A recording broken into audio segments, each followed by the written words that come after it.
কৃষ্ণ শংকৰ গুৰু হৰি ৰাম ৰাম ৰাম ৰাম কৃষ্ণ।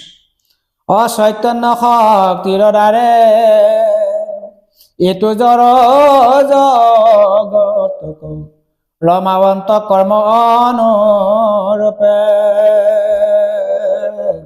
এতেকে সেই ঈশ্বৰৰ পৰম প্ৰসিদ্ধ ৰাম নাম আকে জানিবা স্বৰূপে। এই ঘোষাত পৰম ঈশ্বৰৰ প্ৰসিদ্ধ ৰাম নামৰ অৰ্থ ইয়াত প্ৰকাশ কৰিছে। এই সমস্ত জগত জড়, একমাত্ৰ ঈশ্বৰেই চৈতন্য। এই চৈতন্য শক্তিৰ দ্বাৰাই কৰ্ম অনুৰূপে সমস্ত জড় জগত ৰমণ কৰি আছে। স্বজন পালন সংহাৰণ ঈশ্বৰৰ এই তিনিটা কৰ্মকেই মুখ্য কৰি ঈশ্বৰৰ দ্বাৰা পৰিচালিত গোটেই জড় জগতখনকে চৈতন্য যেন পৰিলক্ষিত হয়। ইয়াৰ কাৰণ সমস্ত জড় জগতকে ঈশ্বৰে চৈতন্য শক্তিৰ দ্বাৰাই ৰমণ কৰি ৰাখিছে। সেইকাৰণে ঈশ্বৰৰ ৰাম নাম পৰম প্ৰসিদ্ধ। অনন্ত চৈতন্য আত্মা সদানন্দ ঈশ্বৰত অযোগীজনে সদায় ৰাময়। এহি হেতু ৰাম পদে পৰম ব্ৰহ্মস্বৰূপক কহে ৰাম নামৰ বয়। যোগীজনে সদায় অনন্ত চৈতন্য আত্মা সদানন্দ ঈশ্বৰক ভ্ৰমণ কৰে। সেইকাৰণে ৰাম নাম পৰম ব্ৰহ্মস্বৰূপ বুলি ৰাম নামৰ অম্ৰ ইয়াতে প্ৰকাশ কৰা হৈছে। ৰাম নামেই পৰম ব্ৰহ্মস্বৰূপ বুলি অম্ৰই প্ৰকাশ কৰি ঈশ্বৰ অনন্তৰ যে চৈতন্য তাক প্ৰকাশ কৰা হৈছে। ঈশ্বৰ অনন্ত চৈতন্য আত্মা, তেওঁ সদানন্দ পুৰুষ। সেইকাৰণে ভক্ত যোগীজনে পৰম ব্ৰহ্মৰ স্বৰূপ বুলি ৰাম নামতে ৰমণ কৰি থাকে। ৰামতে ৰমহু অবিৰাম ৰাম ৰাম। এই ঘোষাত উল্লেখ কৰা যোগীজন শব্দ ওপৰৰ 122 আৰু 23 নং ঘোষাত কোৱা কৰ্মযোগী আৰু জ্ঞানযোগী সকলৰ কথা কোৱা হৈছে। পৰম ভক্তজনক এই ঘোষাত যোগীজন বুলি কোৱা হৈছে। একান্ত ভক্তসকলে ভক্তি সাধনাৰ উচ্চ স্তৰত সকলো আসক্তি শূন্য হৈ একমাত্ৰ ৰাম নামতে ৰমণ কৰি থাকে। সেই সময়ত ভক্তসকলে যোগী বা জ্ঞানযোগীসকলৰ দ্বাৰাই বহিৰ্জগতৰ সম্পৰ্ক তৰাই পৰম নিষ্কামভাৱে একমাত্ৰ ৰাম নামতে বৰ্তি হৈ থাকে। সেইকাৰণে ইয়াক যোগীজনে ইয়াত ৰাম নামৰ শব্দ ব্যৱহাৰ কৰিছিল। অৰাম স্মৰণ মাত্ৰকে যিহেতু দুৰ্ঘৰ সংসাৰ দুখ হৰন্ত এই হেতু তেখে ঈশ্বৰ হৰি বোলয় যত মহন্ত। হৰি নামৰ মহিমা স্মৰণ ইয়াত প্ৰকাশ কৰা হৈছে। জীৱই সংসাৰত সদায় নানা নিষ্কাম ভঞ্জি থাকে। পৰমেশ্বৰৰ নাম স্মৰণ কৰিলে অৰ্থাৎ তেওঁ সেৱাত ব্যক্তি হ'লে জীৱই সকলো দুখৰ অন্ত পৰে। সেইকাৰণে মহন্তসকলে ঈশ্বৰক হৰি বুলি সম্বোধন কৰিছে। জীৱই ক'ব নোৱাৰাকৈ যদি হৰি নাম স্মৰণ কৰে, সেই স্মৰণে হৰিৰ নামে জীৱৰ সকলো দুখ নিঃশেষ কৰি পেলায়। যেনেকৈ এখন কাপোৰৰ পানী তিয়াই থলে মেলি দিলে ৰ'দে বতাহে কাপোৰৰ পানী অটকিতে হৰণ হৈ কৰি লৈ যায়, ঠিক সেই কিয়া মানুহে নেদেখে, অন্য হাতে মানুহে কাপোৰ শুকান ৰূপহে দেখা পায়। সেইদৰে ৰোগৰ ঔষধ খোৱাৰ পাছত ঔষধে ৰোগৰ বীজাণুৰ লগত কিদৰে যুঁজ কৰে সেই কথা মানুহে নেদেখে। কিন্তু ঈশ্বৰৰ সেৱা লগত ইয়াক মাহাত্মা আছে। কিন্তু ঔষধ সেৱনৰ ফলত ৰোগীৰ ৰোগ নিবাৰণ হোৱা অৱস্থাটোকেই মানুহৰ পৰিলক্ষিত হয়। ঠিক সেইদৰে সংসাৰৰ নানা ৰোগ ব্যাধি জ্বালা যন্ত্ৰণা নাইবা বিষয়ৰ বিকাৰযুক্ত কামনা বাসনা আদি জীৱই হৰিনাম স্মৰণ কৰি থাকোঁতেই অতকিতভাৱে সকলো সংসাৰ আদি ব্যাধি নিষ্কৃতি হয়। হৰিনামে এই ক্ৰিয়া বা মহৎ গুণৰ কথা সন্ত মহন্তসকলে উপলব্ধি কৰিব পাৰে। অতকিতে ভাবি হৰিনামৰ স্মৃতি জীৱই সমস্ত ভৱৰোগ বা দুখ কষ্ট নিৰাময় হোৱাৰ কাৰণেই সাধুসকলে পৰমেশ্বৰক হৰি নামাকৰণ প্ৰকাশ কৰিছে। আত্মাৰূপে জানাইত জগতত আচন্ত হৈয়া প্ৰৱেশ।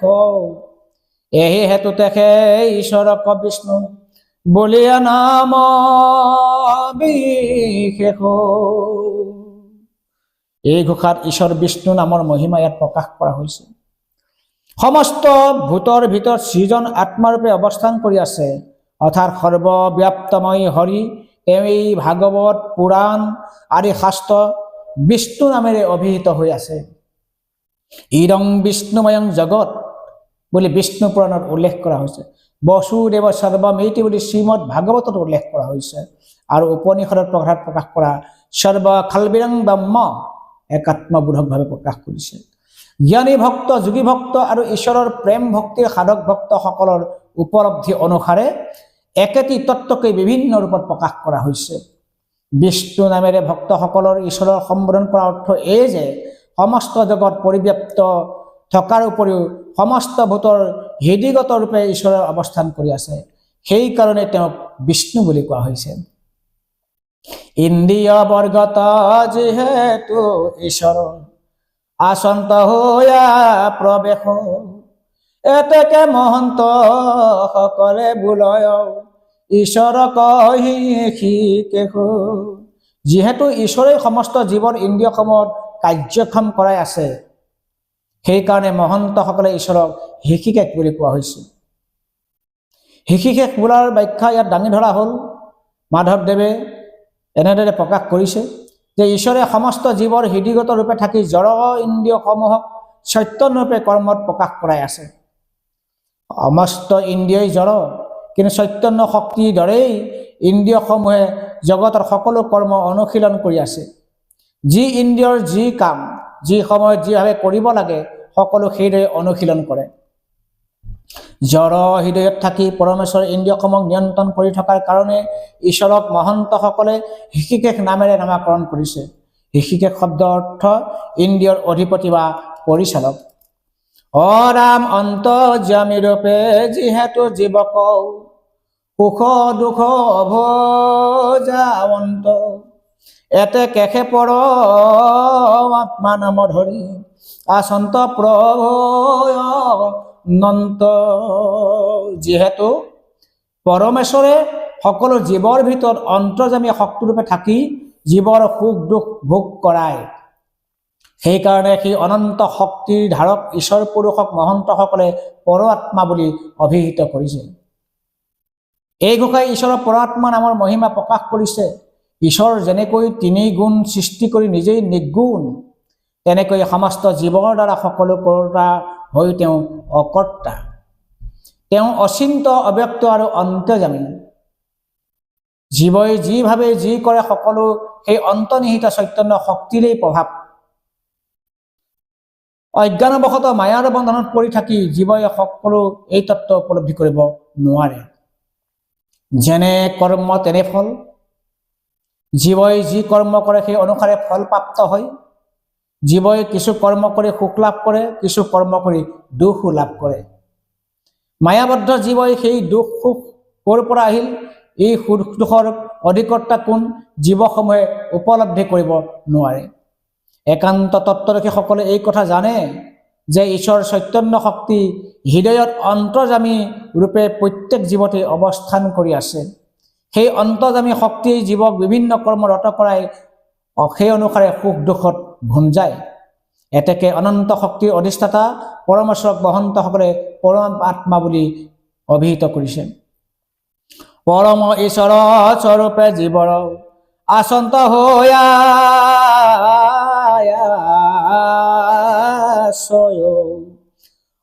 এতে কেশে তাংক বুলি নাৰায়ণ নামৰ দিব্ৰ অম্ৰয়। পৰম ঈশ্বৰ স্বৰূপে সমস্ত জীৱৰ জগতক আশ্ৰয় দি থকাৰ বাবে তেওঁক নাৰায়ণ বুলি কোৱা হৈছে। এই ঘোষাত মহাপুৰুষ মাধৱদেৱে নাৰায়ণৰ নামৰ তত্ত্ব ব্যাখ্যা কৰিছে। এই ঈশ্বৰৰ সমস্ত জীৱৰ আশ্ৰয়স্থল। নাৰায়ণ সমস্ত ঐশ্বৰ্যৰ অধিকাৰী। তেওঁ আশ্ৰয়তে জীৱসমূহে বৰ্তি আছে। নানা সুখ দুখ উপভোগ কৰি ঈশ্বৰৰ সৃষ্টিৰ অস্তিত্ব ৰক্ষা কৰি আছে। মহাপুৰুষে সৃষ্টিৰ আশ্ৰয় তত্ত্বৰূপে নাৰায়ণকে সৰ্ব অৱতাৰৰ কাৰণ নাৰায়ণ বুলি উল্লেখ কৰিছে। প্ৰথমে প্ৰণাম বৰ্মা ৰূপে সনাতন অসৰ্বয় অৱতাৰয় কাৰণ নাৰায়ণ। সমস্ত জীৱ জগত সৃষ্টিৰ ৰহস্য এই নাৰায়ণেই জীৱসমূহক সৃষ্টি কৰি নানা মায়াবদ্ধ কামনা বাসনাৰ যিদৰে দিছে, সেইদৰে সকলো জীৱক আশ্ৰয় দান কৰি ৰক্ষাও কৰি আছে। জীৱসকলে ঈশ্বৰৰ আশ্ৰয়বিহীন হোৱা হলে সংসাৰত কোনো জীৱই বৰ্তি থাকিব নোৱাৰিলেহেঁতেন। গৰু পক্ষী কীট পতংগ মনুষ্য আদি সমস্ত জীৱ ঈশ্বৰৰ আশ্ৰয় দান কৰি থকাৰ কাৰণেই নিজ নিজ কৰ্ম অনুসৰি জীৱসমূহে বৰ্তি আছে বা নিজে পৰিচালনা হৈ আছে।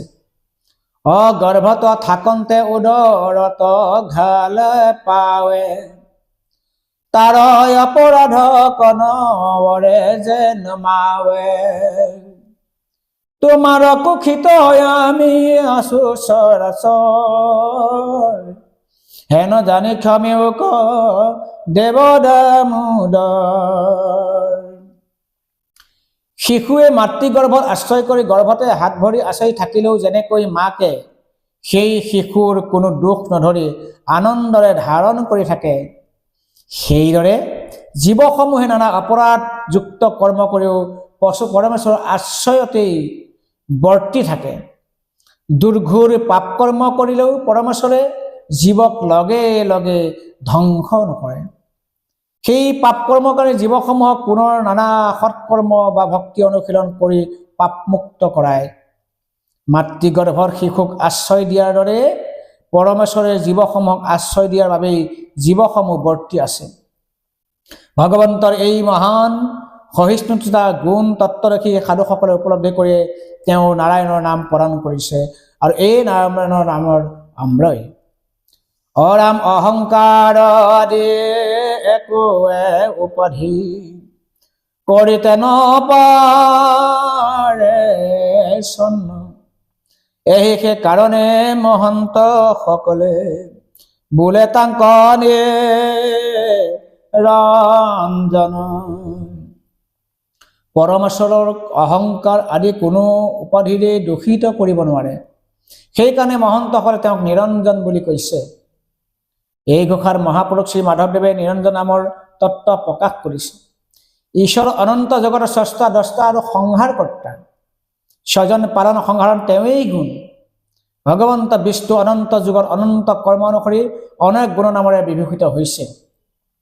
কোটি মদনেও যিজনৰ ৰূপ সৌন্দৰ্যৰ আগত তিষ্ঠিব নোৱাৰে, সেই সৰ্বগুণময়ী সৰ্বসুন্দৰ পৰমেশ্বৰ উপাধিবৰ্জিত আৰু অহংকাৰ শূন্য। নিখিল ব্ৰহ্মাণ্ডৰ সমস্ত প্ৰাণীয়ে উপাধি প্ৰিয় আৰু নিজৰ কৰ্মফল ৰূপ গুণ আদিৰ অহংকাৰে প্ৰাণীসমূহক আৱৰি থাকে। কিন্তু সৰ্বগুণৰ অধিকাৰী পৰম ঐশ্বৰ্যশালী পৰমেশ্বৰক কোনো ৰূপ গুণ কৰ্ম অহংকাৰে দূষিত কৰিব নোৱাৰে। ঈশ্বৰৰ এই মহামহিমাবৰ্ণিত গুণৰ অধিকাৰীৰ বাবেই একান্ত ভক্তসকলে তেওঁক নিৰঞ্জন বুলি প্ৰকাশ কৰিছিল। অসত ৰজতম তিনি গুণ বৃত্তি লুপ্ত তাংক